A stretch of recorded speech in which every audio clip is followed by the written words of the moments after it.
संख्या के बारे में चर्चा किए थे कि संख्या किसी अंक का कह दे, 2 अंक का, 4 अंक का या n अंक का, उसको कैसे लिखेंगे। अभी अपने लोग संख्या के आगे कड़ी को पढ़ेंगे। जैसे संख्या कितने प्रकार की होती है तो पूछ दे, संख्या के प्रकार। तो संख्या मुख्यतः 2 प्रकार की होती है। एक होते हैं काल्पनिक संख्या, दूसरी होती है वास्तविक संख्या। एक होती है काल्पनिक संख्या और दूसरी होती है वास्तविक संख्या। काल्पनिक संख्या क्या होती है ये अपने लोग आगे पढ़ेंगे, लेकिन यहाँ कुछ चर्चा कर देते हैं काल्पनिक संख्या की। यदि रूट के अंदर कोई भी अभाज्य संख्या माइनस चिन्ह के साथ हो, क्या रूट के अंदर कोई भी संख्या माइनस चिन्ह के साथ आती है तो वह काल्पनिक संख्या होती है। जैसे रूट अंडर -2 लिख दे, रूट अंडर -3 लिख दे, या रूट अंडर -5 लिख दे, या रूट अंडर को हो तो -4 भी लिख दे, रूट अंडर -9 भी लिख दे, या रूट अंडर, अर्थात रूट के अंदर कोई भी संख्या लिखते हैं और प्लस चिन्ह नहीं होनी चाहिए, माइनस चिन्ह के साथ होगी तो वह काल्पनिक संख्या होगी। तो काल्पनिक संख्या क्या होती है? रूट अंदर या कोई ऋणात्मक संख्या रूट के अंदर आवे, कोई ऋणात्मक संख्या रूट के अंदर होती है, काल्पनिक संख्या होती है। काल्पनिक संख्या जैसे यहाँ लिखा हुआ है, और लिखना चाहेंगे जैसे तो लिख सकते हैं। रूट के अंदर यदि -7 हो, रूट के अंदर -10 हो, रूट के अंदर -15 हो, डैश डैश सो ऑन, इसी प्रकार अनेक लिख सकते हैं। काल्पनिक संख्या को छोड़ते हुए अपने लोग वास्तविक संख्या की ओर बढ़े। काल्पनिक संख्या को हटा देते हैं तो संख्या के प्रकार दूसरा कौन है? वास्तविक संख्या। और वास्तविक संख्या की ओर चलते हैं तो वास्तविक संख्या क्या होती है? तो वास्तविक संख्या के अंतर्गत अपने लोग वास्तविक संख्या के परिवार में पढ़ते होंगे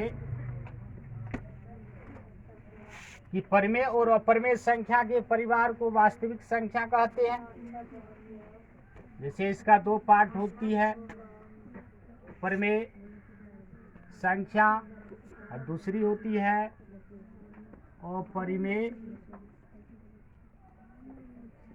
संख्या। परिमेय संख्या और अपरिमेय संख्या के बारे में अपने लोग पूर्ण रूप से परिचित है, फिर भी इसका एक विस्तार से चर्चा करें तो परिमेय संख्या का परिभाषा अपने लोग जानते हैं या लिख देना अच्छा होगा। जैसे कोई भी संख्या p/q के रूप में होती है, परिमेय संख्या,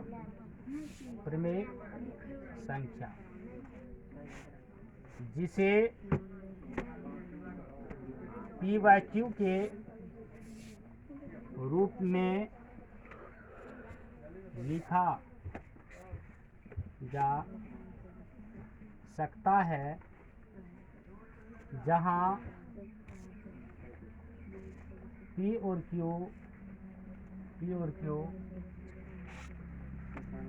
पूर्णांक हो और Q डज नॉट 0 हो। परिमेय संख्या जिसे p/q के रूप में लिख सकते हैं, लिखा जा सकता है जहां P और Q क्या होगा? पूर्णांक संख्या होगी और Q डज नॉट 0 होगा। ये पूर्णांक संख्या क्या होती है? इसका चर्चा अपने लोग आगे करेंगे। इसी की पार्ट में इसका चर्चा करेंगे। इसकी चर्चा आगे अपने लोग इसके पार्ट में करेंगे। जैसे परमेय संख्या के अंतर्गत ही आती है, परमेय संख्या का ही कह दे तो एक प्रकार में आता है, अपने लोग अध्ययन करते हैं। जैसे पूर्णांक,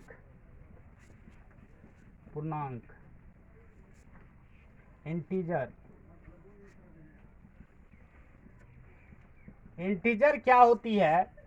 तो इंटीजर की चर्चा से पहले अपने लोग सम संख्या विषम संख्या की चर्चा कर ले तो बहुत बेहतर होगा। जैसे इंटीजर संख्या रेखा अपने लोग जानते हैं। संख्या रेखा की ओरिजिन पॉइंट या मूल पॉइंट कह दे 0 हो गया। दाएं तरफ चलते हैं तो धनात्मक संख्या प्राप्त होती है, धनात्मक संख्या। बाएं तरफ चलते हैं तो ऋणात्मक संख्या प्राप्त होती है। तो दाएं तरफ चलते धनात्मक संख्या, वैसे धनात्मक संख्या को भी अपने लोग परिभाषित कर सकते हैं।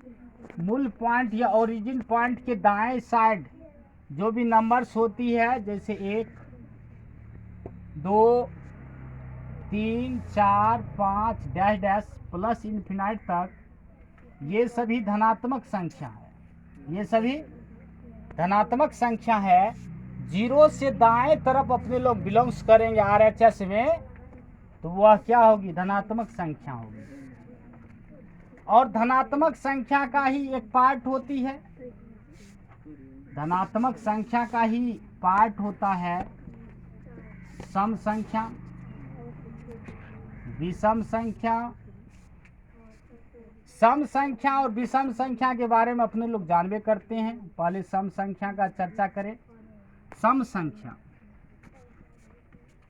सम संख्या इवन नंबर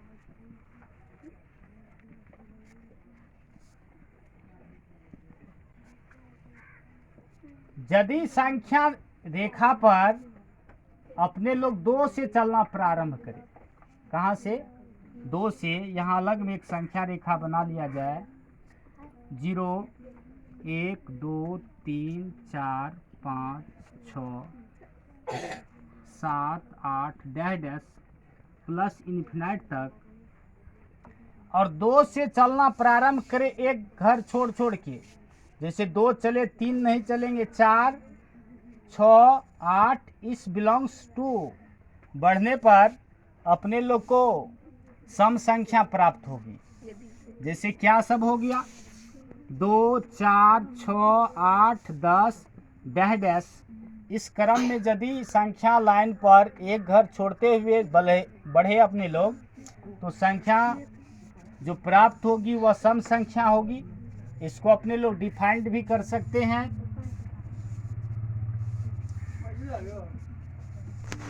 डिफाइंड भी कर सकते हैं। वे संख्या जो 2 से पूर्ण रूप से विभाजित होती है, पूर्ण रूप से विभाजित होती है, सम संख्या कहलाती है। जैसे यहाँ अपने लोग देखिए कि 2 से चलना प्रारंभ करते हैं और एक घर छोड़ छोड़ कर चलते हैं, सम संख्या प्राप्त होती है। ठीक इसी प्रकार अपने लोग विषम संख्या की चर्चा करें। धनात्मक संख्या की दूसरी पार्ट जो होती है विषम संख्या, यहाँ विषम संख्या का अपने लोग चर्चा करें। जिस तरह यह संख्या लाइन है, उसी तरह एक संख्या लाइन बना ले और संख्या लाइन पर 1 से चलना प्रारंभ करें। 1, 2, 3, 4, 5, 6, 7, 8, 9 डैश डैश प्लस इन्फिनाइट तक चले और 1 से चलना प्रारंभ करें। उसी तरह एक घर छोड़ छोड़ कर, तो अपने लोग को विषम संख्या का परिवार प्राप्त होगा, जैसे 1, 3, 5, 7 डैश डैश। ये सभी क्या है? विषम संख्या है। तो अपने लोग इसको परिभाषित कर सकते हैं। विषम संख्या को, विषम संख्या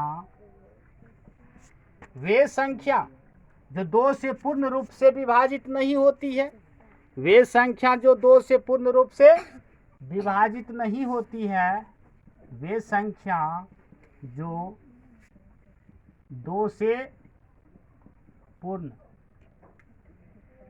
रूपेण विभाजित नहीं होती है, पूर्ण रूपेण विभाजित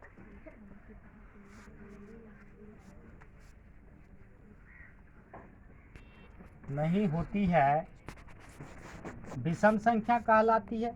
विषम संख्या का उदाहरण यहाँ दिया हुआ है कि संख्या लाइन पर एक घर छोड़ते हुए 1 से चलना प्रारंभ करते हैं तो विषम संख्या का परिवार प्राप्त होता है। सम संख्या विषम संख्या धनात्मक संख्या का एक पार्ट है।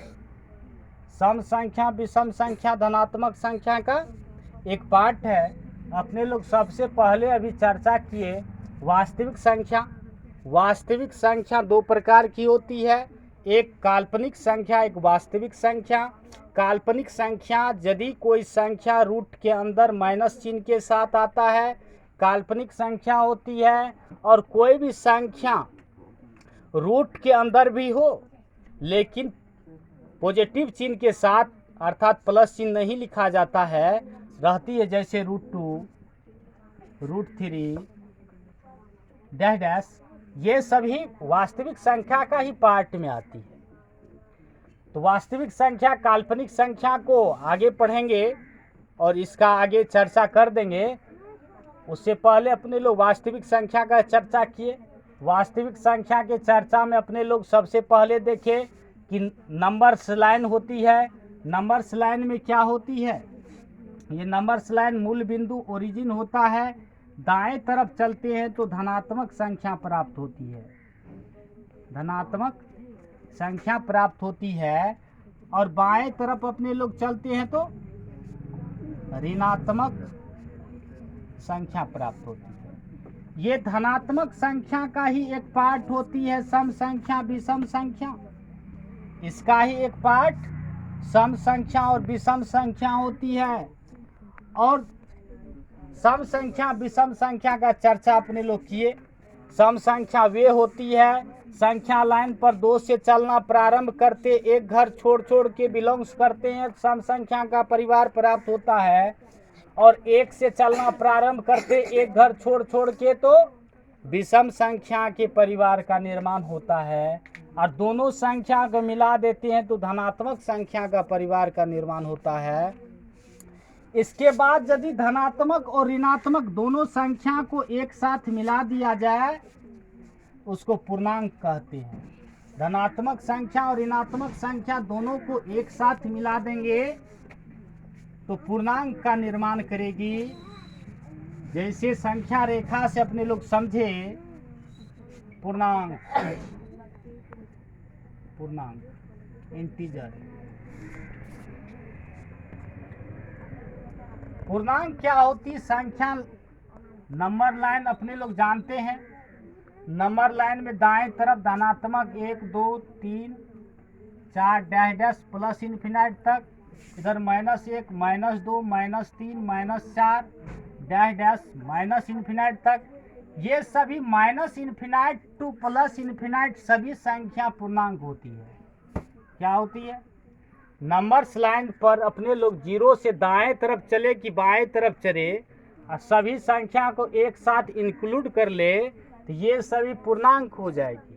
क्या है कि धनात्मक और ऋणात्मक दोनों संख्या को एक साथ ऐड कर देते हैं तो वह पूर्णांक संख्या का एक परिवार का निर्माण करती है। वह पूर्णांक संख्या के एक परिवार का निर्माण करती है। वह धनात्मक संख्या ऋणात्मक संख्या दोनों को मिला देंगे तो अपने लोग क्या डिफाइन कर सकते हैं पूर्णांक का?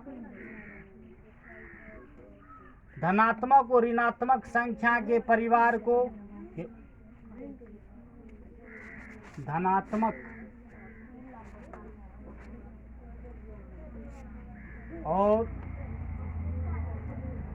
ऋणात्मक संख्या के धनात्मक ऋणात्मक संख्या के परिवार से पूर्णांक का परिवार बनता है। अर्थात धनात्मक सभी संख्या ऋणात्मक सभी संख्या इसी के अंतर्गत आती है। इसके बाद अपने लोग चर्चा करेंगे सम संख्या, विषम संख्या, भाज्य संख्या भी इसी का पार्ट होती है और अभाज्य संख्या का चर्चा करेंगे। तो भाज्य संख्या और अभाज्य संख्या की ओर बढ़ने से पहले अपने लोग कुछ समय लेना चाहेंगे, इसीलिए मैं यहीं एंड करता हूँ। जय हिंद, जय भारत।